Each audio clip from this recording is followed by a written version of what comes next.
series over? Yeah, so.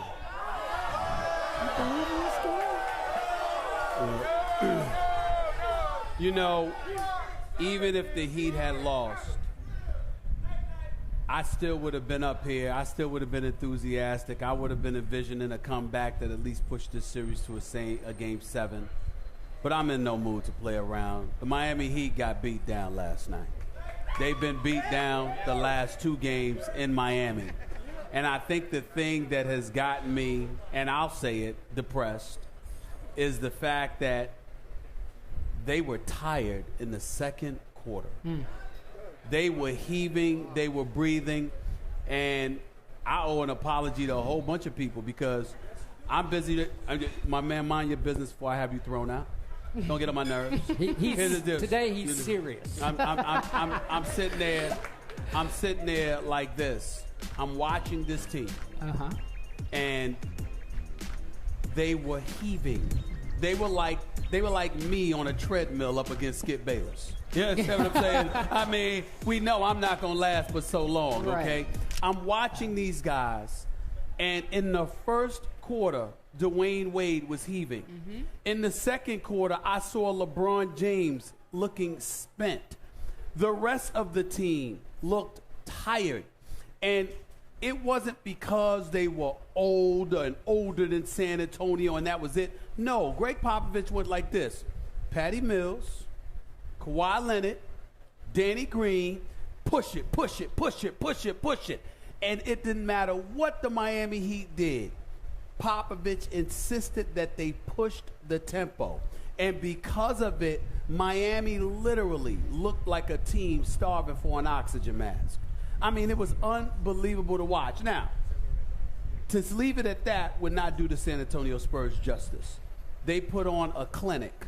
They're passing the basketball. They're moving without the basketball. They're using the clock. Sometimes they're taking shots quickly in the clock. The Miami Heat don't know what hit them. But in the end, the best player on the floor has not been LeBron James. Dwayne Wade has not been a star. The supporting cast, you usually need LeBron and D. Wade to be who they are in order for that supporting cast to do its job. They can't do their job.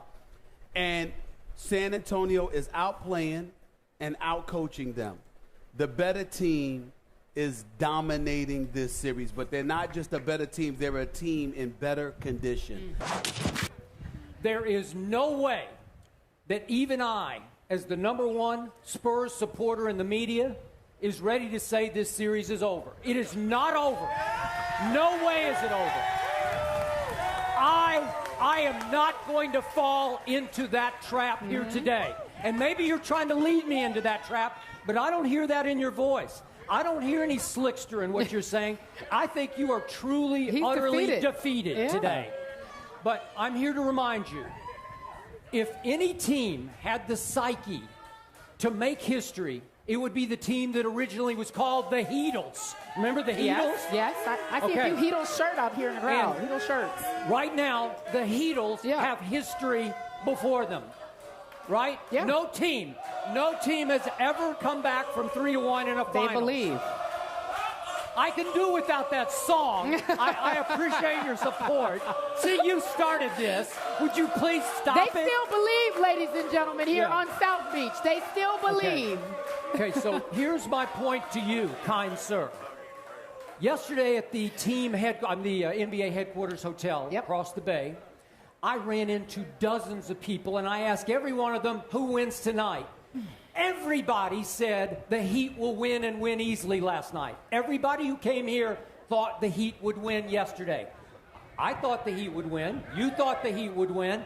We all pretty much thought the same thing about Game 3. Now, everybody I have talked to today, starting with you, says it's over in 5 games on Sunday night in San Antonio.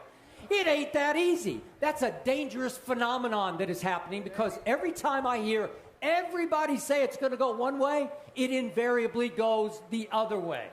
Now, can I remind you that if the Miami Heat did find some crazy way to steal, if I can use that word, Game 5 on Sunday night in San Antonio, Do you realize how the earth would move in the NBA? Do you realize how the NBA world would go crazy and suddenly say, oh my God, LeBron and company, all they have to do is win Game 6 back home, and we're back to Game 7.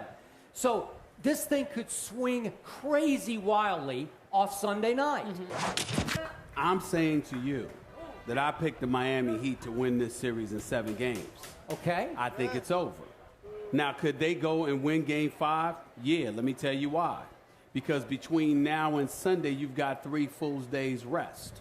Okay? And because you've got that rest, I don't think Dwayne Wade will look as bad in Game 5 as he did last night. All right. I certainly think that LeBron James will come ready to play. And who knows who else may show up. But then after that, you got a game on Tuesday and, if necessary, Thursday. And this team that is older, because people believe San Antonio's older when, in fact, it's the Miami Heat who are older.